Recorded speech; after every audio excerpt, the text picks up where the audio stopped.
Jai Bhim. Jai Bharat.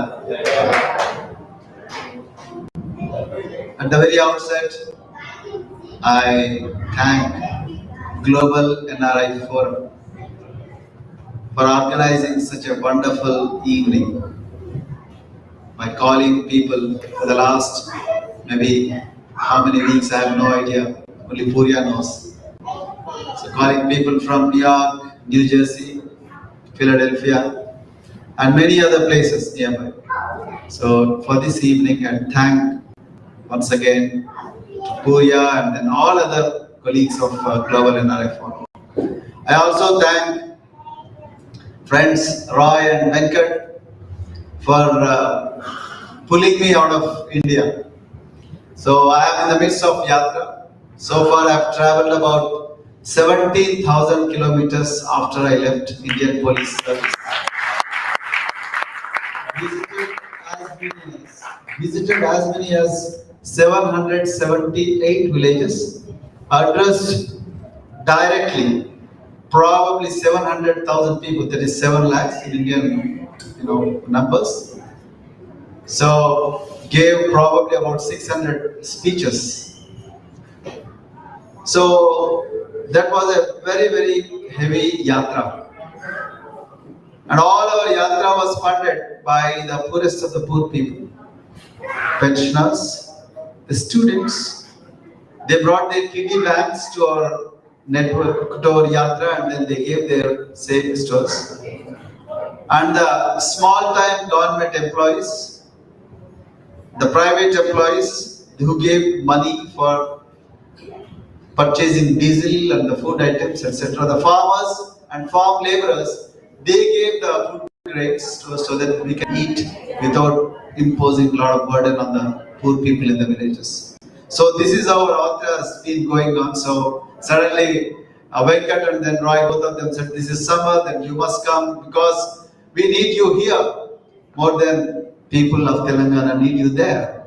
So I thought, yes, probably they are right. So, and as Purya has been saying in his inaugural remarks, that I'm very happy to be the reason for all of you to come together, and then I'm also equally happier that some of you are meeting for the first time after 20 years. This is something which is really, really great, and then I request you all to put your hands together for Global NRI Forum.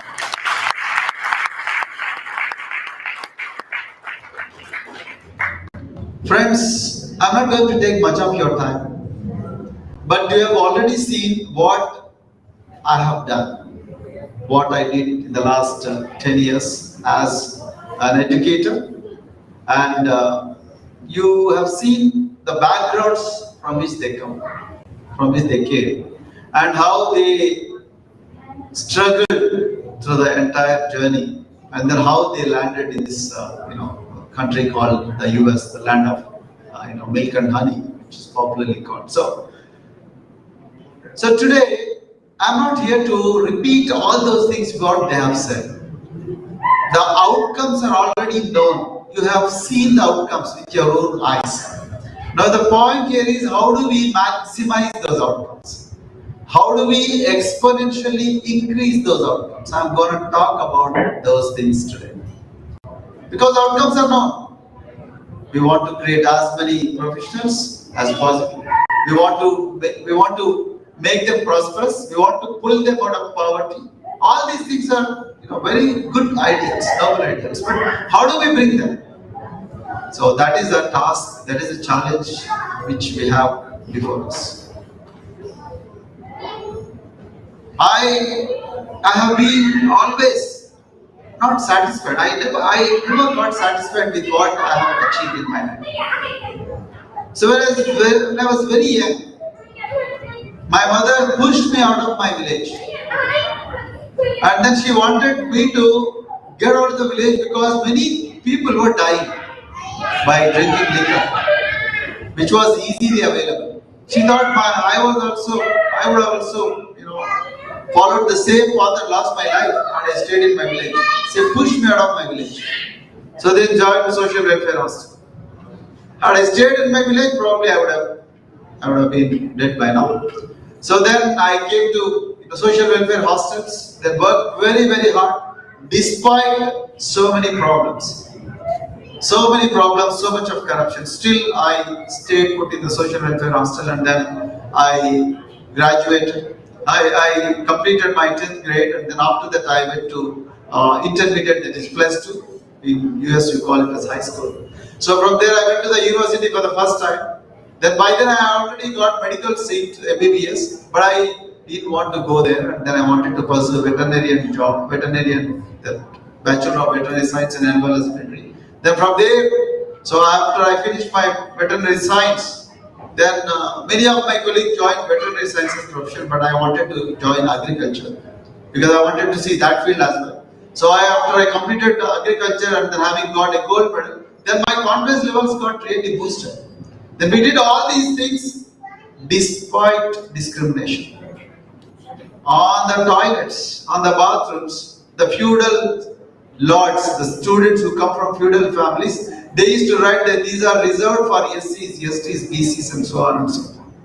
But that was a kind of discrimination that we had faced when we were students. But we survived all that. We fought against that kind of feudal oppression, and then we successfully came out of that, and then we joined. I joined Indian Police Service after having toiled for about 3 years because this happens to be one of the toughest exams in the country. But after I joined police, again I was not satisfied. I always used to get a doubt that am I saving the rich from poor or poor from rich? Whenever you stand as bandobast on the streets with uniform, so whenever your chief minister comes, whenever your MLAs comes, or whenever MLAs come, or whenever your ministers come, so you stand as a god to them, thinking that they will do good to people. But on the other hand, when they go into their offices, they sign the files which do good to them and their cronies, not to the people. So always, as a police officer, I always used to get a doubt that am I doing good to people or am I doing good to politicians? That made me really, really unhappy. I always used to feel dissatisfied. But my mother opened my eyes. Separate Telangana movement opened my eyes because I saw so many youngsters in Usmania University campus. In 2009, so many youngsters losing their lives, taking their lives for the cause of Telangana without realizing even for a minute that Telangana is going to be placed in the hands of again feudal lords who will plunder Telangana again and again. So that is what happened.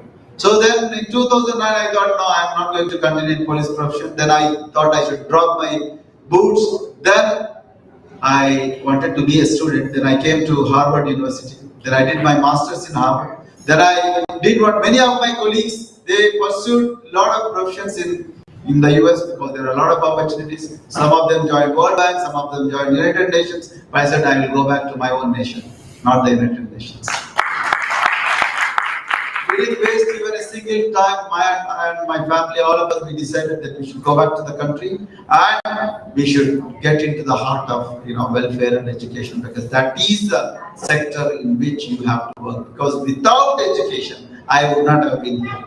Because my grandparents were poor, they didn't know. My mother was a bonded laborer, but 2 teachers rescued, like this Raidas Mantana or Venkat Manraju, all these people, how they are rescuing all these young boys and girls. So my 2 teachers rescued my mom, and then she joined a school, and then she faced the discrimination, but she survived the discrimination, and then finally she retired as a headmistress, and then she is 81 now, and then she is very active. So I thought, I'm an IPS officer, my brother is a professor, and then my sister is a doctor. So when a bonded laborer could become a mother of an IPS officer or a doctor or a professor, I think every girl in this country deserves this kind of trajectory. So Usmania University, in those days, Usmania University in 2009, that made me open up my eyes. Then my mother also asked the same question what Roy has mentioned. Are you really proud that should I really feel proud that my son is an IPS officer, and then and he has guns, AK-47s, and then Glock pistols, and then he has a lot of armored cars. Or should I feel ashamed that in spite of my son being an IPS officer, all his neighbors, all his people who are in the neighborhood are working as agricultural laborers even today, without any education. So that opened up my eyes, and then I thought, no, they are not going in the right place. Then again, I took a break from my policing, and then I came to this place, and then I graduated, and I went back to the country. Then I requested the Chief Minister of those days to send me back to education sector. So I served in education sector for about 9 years. So we have made hundreds of students as doctors, thousands of students as engineers, and then we converted all Telugu medium schools into English medium schools, preserving Telugu as a second language, but at one stroke of pen, we converted all schools into English medium schools. Despite a lot of competition. We said, Telugu, yes, it is our mother tongue, we must learn, but English is an aspirational language. Why should only elites send their children to English medium schools? Why should only rich people send their children to London or the US? Why? Why not poor people? So why should only you speak in English? Why should you go to IB school? Why shouldn't I? IB International Baccalaureate. So these are the questions that came before us, and then we said no. Then we went ahead, and then we converted all the schools into English medium schools. So let me tell you very honestly, I am not paid to do all these things. I could have come to office at 9 a.m. or 10 a.m. or 11 a.m. and then leave office at 5 p.m. or 6 p.m. or 4 p.m. Nobody would have asked any questions. And I would have signed 10 files every day and then leave home. And then still I would have got 2.5 lakhs per month as a salary. But I couldn't do that. None of these things I got instructions from my Chief Minister. So no Chief Minister has instructed me to do all these things. Because I came from the same system. I thought if I don't do these things, I would have done grave injustice to these boys and girls. Today this girl, Ravali, who is anchoring the evening, she said she learned all these skills because of E Plus Club. There is no rule in the government to start E Plus Club. I hope you understand what I'm trying to say. There is no rule in the government to start horse riding for these poor boys and girls. No, nowhere it is written. In fact, in Rajasthan, if a person who is from Dalit community, even if he is an IPS officer, mind you, even if he is an IPS officer, if he is ST or SC, if he rides a horse, he will be stoned to death. I came across a news. An IPS officer is supposed to be protector of law in a district. He wanted to marry, and then in marriage in North India you have Bharat Prasan. So for Bharat Prasan you have to ride a horse. To ride a horse, he goes to the nearby police station and then applies for permission. Please provide me protection to ride a horse. You understand what I'm trying to say? And a police officer is asking another police officer to give protection so that he can ride horse safely for his Bharat Prasan. But we wanted to challenge that. We wanted to challenge that. On one hand, in one part of the country, the people are being stoned to death for riding horses. We wanted to introduce horse riding for all the students. Right? Particularly girls. We wanted to challenge the assumption that horse riding is an exclusive domain of only a few elites, as researched by Manaspati. So we wanted the children to cross the borders, particularly girls. We had sent about 250 girls at 1 year before pandemic to different countries without any escorts. We had launched one youngest girl to the Mount Everest, world's youngest mountaineer.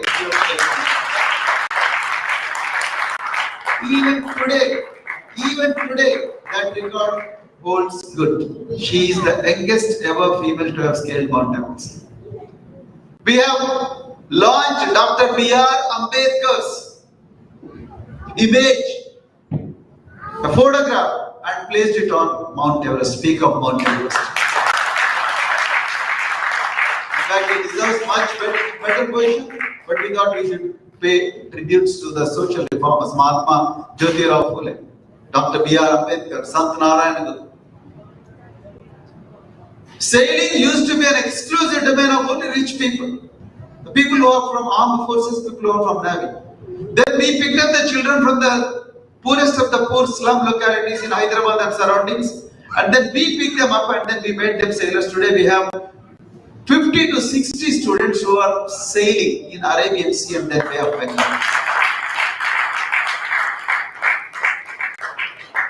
We have made girls as pilots who would have become mothers by now. And it is not an easy thing. Girls of agriculture, children of agricultural laborers, particularly women, flying planes.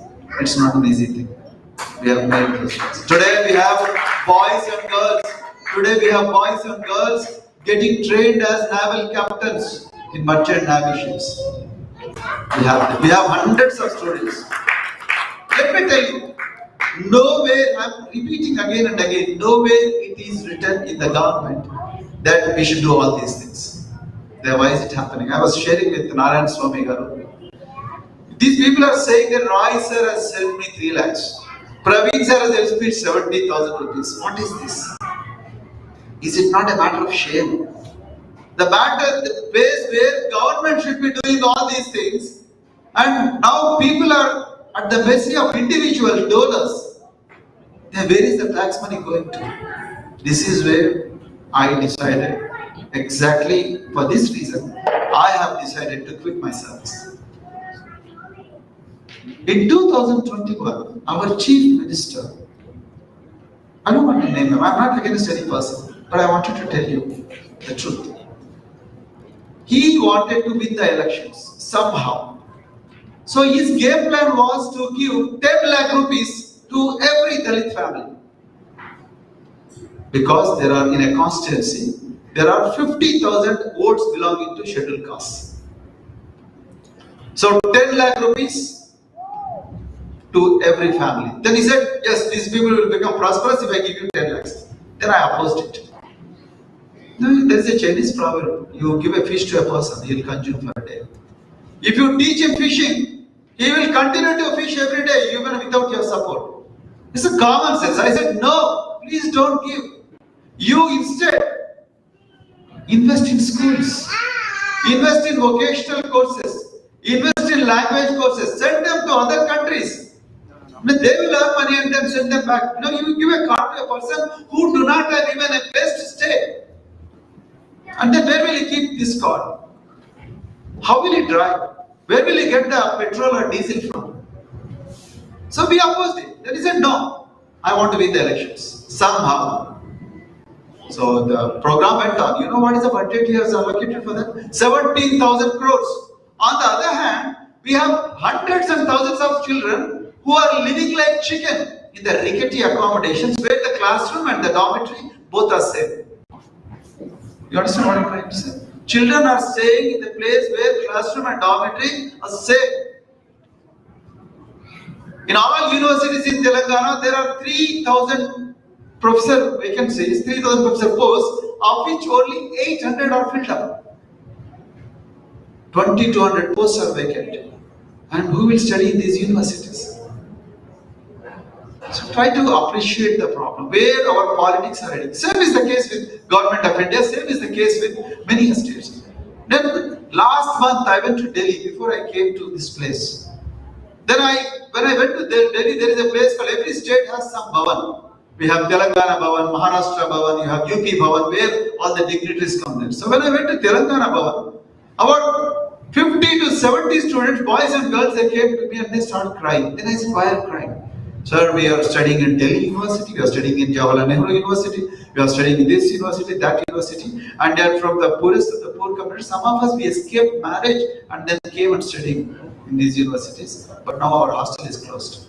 They asked, why is it your hostel is closed? The government is supposed to run a hostel for you. No sir, government says now, there are better universities in Telangana, so better go and study in Telangana, but don't tell me that you are studying in JNU. Jawaharlal Nehru University is supposed to be the premier, one of the best universities in the country. Even people from Africa and then all other countries, they come here and they study. The University of Delhi is supposed to be the best university in the country, and the students who study in those universities, they don't get hostel. You know how much does it cost for a student? 18,000 rupees per month. And there are 50 students. I wrote to the minister. Then he says, "Sir, I am not in a position to decide on this because it's the chief minister's wish. I cannot do anything." On the other hand, see, this is where your support, your ideas, your solidarity matters a lot. On the other hand, chief minister's son goes to Davos. Chief minister's son goes to Davos and his bills are cleared on fast track basis. You know what was the bill? 13 crore rupees for Davos trip. And chief minister on June 2nd, Telangana formation advertised request, give us 1 lakh rupees so that we can land we can board the flight and then come here. So what state should be doing? State is not doing.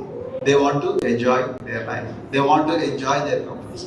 Now there is a conspiracy in this. Try to appreciate this.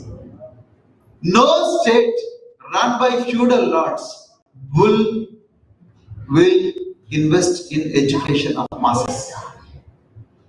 In my state, there are 4 crores of people, of which 1.8 crores do not know how to read and write. I was just sharing with one of the gracious ladies in the evening in this snack session. I have traveled, I have told you already, I have visited about 778 villages. None of the villages in these villages have told me that they need a good education. They need good education. And I got really shocked because education, is it a supply good or demand good? I thought it would be a demand.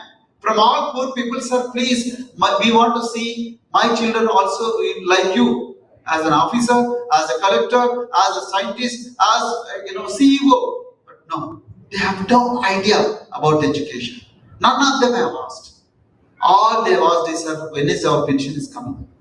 When are you going to construct a home for us? So when are you going to give job to my child? These are the things they are asking, but they are not asking about the most important transformational good, that is education. So the reason, because the governments conveniently sidestep the responsibility of education. Number 2, governments openly say, all over the country, not just in Telangana, all over the country, they say, yes, we want to have a better education. What do? They invest in real estate. They give to larger companies. These larger companies and go and build great buildings like your Empire State Building, and then look, we have built a great university. What will happen there? No professors. Children go and then stay there, and then there are no professors. 9,000 students in triple IT, that is Rajiv Gandhi University of Technology, Knowledge Technologies. 9,000 students protested for 15 days for professors because there are 169 posts and there are only 19 professors available. How will students from rural areas go to an institution and pursue their studies when 150 professor posts are vacant? What's happening to the country? What's happening to Telangana? So this is what we wanted to change. Tonight, all of us, we have to resolve that we will not allow it to continue anymore. We have a historic responsibility. Whether you belong to this network or that network, whether you are from this community or that community, we have to go beyond all these barriers, and then we have to resolve in unison that we will stop this plunder of our future by these self-serving politicians. Yes, this is the resolution we are going to make in New Jersey today. No matter whatever it costs, but today we have to resolve that we must stop this plan. We have to dethrone these bandicoots from those citadels of power. If we don't dethrone them, they are going to plunder us for another decade. They are going to plunder. Because we are the people who voted. The voting rights are given by Dr. B.R. Ambedkar. So we are the people who are voting, and then we are the people who are always at the receiving end. We don't want that. We must not allow this. We are all educated people, so we have a historic responsibility. If we restrict ourselves to our families, or if we restrict ourselves to a smaller world, we are not going to do any favor. There is a lot of crisis in the motherland. There are a lot of crisis in the motherland. We must think about what's happening in motherland. We must think about the people who are suffering in motherland. We must think about the politicians who are plundering the future of our students, future of our next generations in the motherland. We must also support the politicians who are fighting, well-meaning politicians who are fighting these self-serving politicians. The self-serving politicians in the motherland. That is the reason why I'm here, my dear friends. So my request is, please support us with your ideas. Please support us with your valuable time. Please support us with whatever resources you have. Please support us. We are not going to waste all those things. Whether the ideas, or whether it is ideas, or the talent, or the time, or the treasure, whatever it is, please do think about the things that are happening here. So with these few words, I thank you once again. So I wish you all the very best, and I have no words to, thank you for the affection, Global NRI Forum. So thank you once again. Jai Bhim and Jai Bharat. Hello, sir.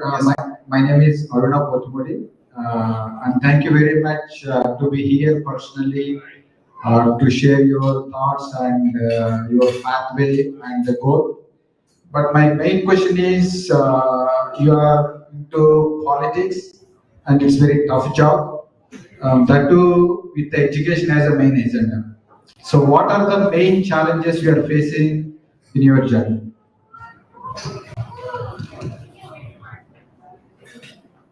The first challenge is convince people that education is the most important asset that intervention that we are going to have. Because when you go to the most illiterate population, whose numbers are very high, that's what I've been saying, almost 40 to 45% of the population is not literate. So to convince them about the value of education requires a lot of effort. So we need to spend a lot of time with the people directly. Why I'm saying directly, because you have no media support.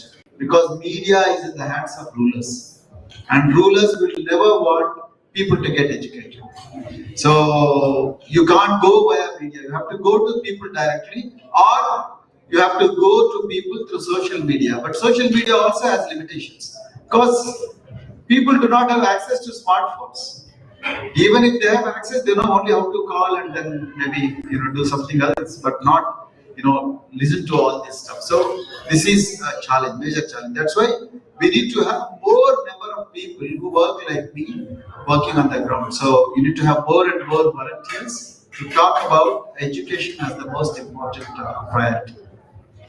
The third thing is the funding. So we need to go for crowdfunding, because you cannot depend on the corporates, because corporates will have a pound of flesh once you get into power, and then they will put their agendas before you, you pursue the people's agenda. So they will set the agenda for you.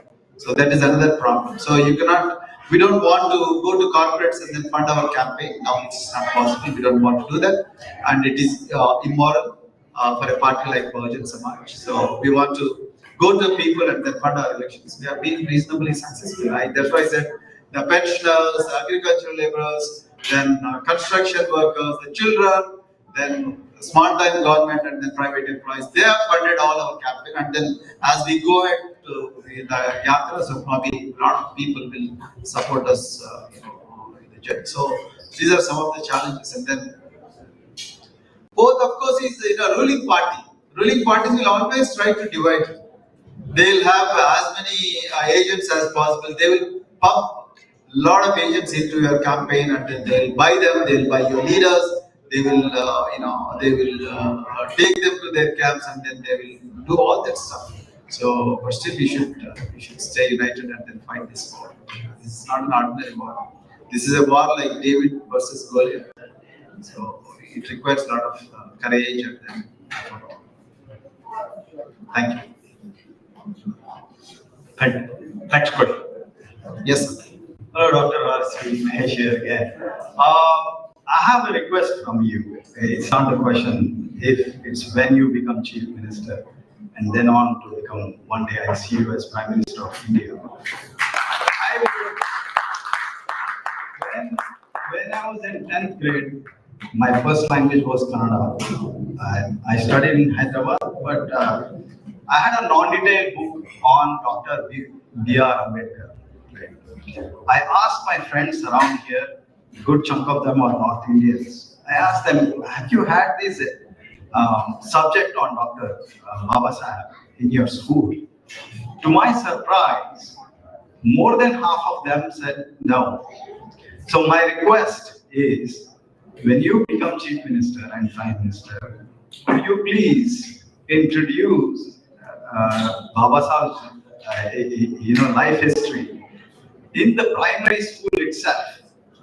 And the second request I have is, just like as we do in US here, a concise part of Constitution. I think it's very important for Indian citizens to understand, although it's a bigger thing, some kind of a summary in a concise way to be consumable by primary, school children onwards. It's very important it saddens me to think that Dr. Ambedkar's life has been just reduced to a Dalit leader. He was much more taller personality. So my request is, the second request is to introduce a concise form of constitution. Sure. Both requests are very, very important and then very impactful, and they will transform the generations. And then definitely, we have this idea because if you see Bahujan Samaj Party's rule in Uttar Pradesh, they have created huge parks and then huge complexes, glorifying the life and times of not just Dr. B.R. Ambedkar, but Mahatma Jyotirao Phule, Sant Narayan Guru, Periyar Ramaswamy, Gautam Buddha, a lot of other social reformers and then the people who giants of social justice. So it is very much part of our agenda, and then protecting the constitution and promoting the constitutional values, and also preserving the life and times of Dr. B.R. Ambedkar, celebrating the life and times of Dr. B.R. Ambedkar are very, very important part of our agenda. So definitely it will happen.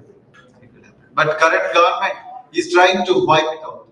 I want to tell you, in same Karnataka, the current government is trying to wipe out all the great legacy that these great people have created. So they're just wiping out, and then they're bringing a lot of other unscientific stuff into the syllabus, which is very sad. So that's why political power is extremely important.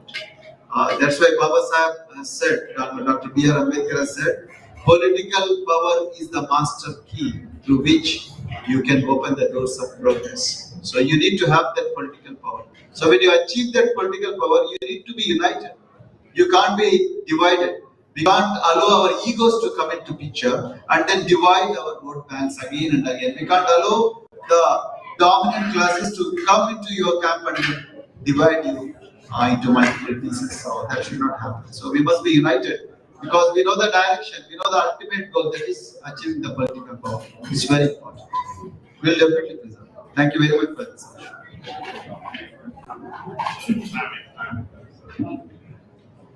To follow that, what is your plan of creating clones of you? Meaning the mentor. There are a few clones now. See, a very good question, but I want to answer.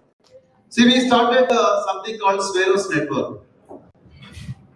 That's one of the most out-of-box ideas we have ever done. We consciously discourage the word called Dalit. Some of you may not agree with me. We consciously discourage the word called Dalit in our school syllabus, because Dalit means broken, and you cannot brand 25 to 30% of Indian population has broken. They are very much part of the civilization. They are the people who have built the civilization. They are the people. They also have an equal stake in building the country what we are seeing today in India. So you cannot call that 25, 30, 35% of the population has broken. We said no, don't call these children as Dalits. Call them as Sweros. Why Sweros? Because SW stands for State Welfare. That's the reference point. Aero is which is synonymous with air and sky. What is the tagline? Above infinity and the gravity. So you challenge the gravity and you chase the infinity, which are really impossible. You can challenge. So you have to challenge the gravity and then chase the infinity. And we gave them 10 commandments. These girls have decided a couple of commandments. First commandment is I am not inferior to anyone. Second commandment is I shall be the leader wherever I am. Third commandment is I shall do what I love and be different. Fourth is I shall always think big and aim high. Fifth is I shall be honest, hardworking and punctual. Sixth is I shall never blame others for my failures.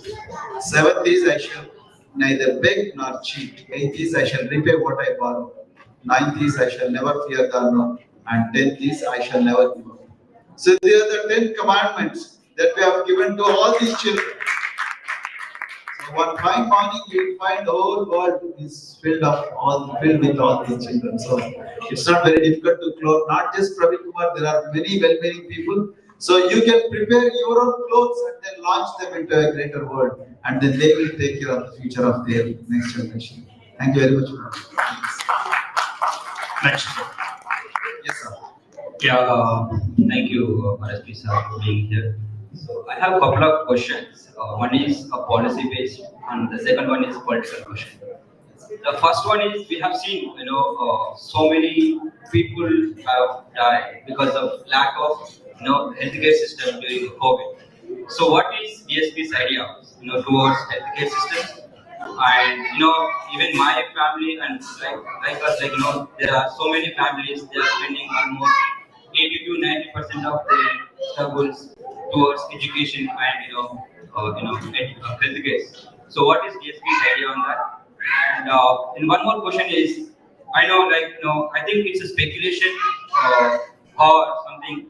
I've seen BSP is trying to incline towards BJP in national level. Now, how can you, what do you call, how can you fight against the BJP in Telangana state? And yeah, and one more question is, are you able to colliding with, person like Visharadan Maradan, who is, trying to, he is now educating, the backward class people. So how you are going to work with him? Oh, too many questions. First is we'll invest in public health, and we will put more money in prevention of the disease rather than treating the diseases. So treating the disease comes next, but prevention of diseases is more important, the diagnostics. And then making it more universal, making the diagnosis more accessible and putting more money into that. So it is very, very important. Then second is we will also invest in public hospitals. Today, the governments, most of the states government, particularly Telangana, if you ask me, Telangana government is allowing the private sector to mushroom in a big way. So at the cost of government sector, and then poor people in the government hospitals are not getting the treatment that they deserve. So we are going to invest a lot of money in government sector. Third, the most important thing is we are going to start a family doctor scheme. So every family, every mohalla will have a doctor. So that they can go and then they can attend to them on 24/7 basis. It's going to be a very, very innovative one, and then going to challenge a lot of assumptions. And second question, what was the second question? So BSP is inclining towards the BJP. This is a rumor created by the national media. It is not correct. So it is a rumor because see, the BJP's idea is to protect, preserve Manusmriti. They want to erase the entire constitution of this country, which has given you the values of justice, liberty, equality, and fraternity. right? So it has given you the fundamental rights. It has given you the principle of equality. It has given you the directive principles of state policy. But today, the BJP and RSS combined, they want to erase all this and then they want to bring all together a new constitution. Already RSS people have given the first draft of new constitution, which is based on Manusmriti, Ramcharitamanas, and they have clearly mentioned in their new constitution there won't be any voting rights for both Christians as well as Muslims. They will be okay, they can stay in our country, but we will not give them any right to vote. So this is the kind of ideology BJP is promoting. And what is BSP's ideology? Protect the constitution, promote the constitutional values, and promote the justice, liberty of thought, social justice, liberty of thought, equality, irrespective of the religions and geographical places. Then fraternity. Let all communities come together and then live like brothers and sisters. So that is BSP's agenda. So how can both of them, join the hands? It's just not possible. It is because of the media and the WhatsApp universities created by BJP's and the RSS armies. They have been very, very successful in, spreading this rumor. So otherwise it is not. We are BSP, BJP in Telangana. BJP and RSS are equal opponents for Bahujan Samaj Party. We don't join hands with them. We don't care. Even if we lose also, that doesn't matter. But we are going to fight this battle on ideological basis, not on the third. You said Vishwanath. So we are going to work with them. They are not our enemy. Whoever thinks on the similar lines, whether they are BC, SC, ST, or poor among upper caste. So we will work with them. So we have no problem with anyone who has similar. I think I have answered. Thank you. All right. So I think we are done with the questions. Yeah. Yes. Yes. One question. Okay, don't ask too many. So just one question from my side. What I've seen, especially the public school students, they have like very very poor quality. A lot of students don't have they have like poor mathematics skills, poor language skills. So is there any policy do you have in mind, to improve the public school in general? Now the idea of quality education to the poorest is very, very critical in BSP's agenda. So we have no doubt about it. We want to put more money in bringing the best teachers and training them with the best trainers and then giving them more resources and not just in schools. We want to send these trainers to the communities. So and make them as barefoot teachers and then be available in the communities so that they can make the children learn all these skills. It is not fair to keep entire burden on public schooling system. The teachers, after all, they are human beings, but communities also have to gear up. So today, in a country like India, communities are not really geared up to meet the challenge of quality in instruction, quality in mathematics, quality in language. So we need to invest on community education as well. So we are going to do that. We are going to make these community English trainers, mathematical trainers accessible to poor people. So that's very, very important. So also train the teachers in a big way. Invest in teachers in a very, very big way. Because today education departments don't get the budget at all. Even if they get the budget, 80% of the budgets are invested only on salaries, not on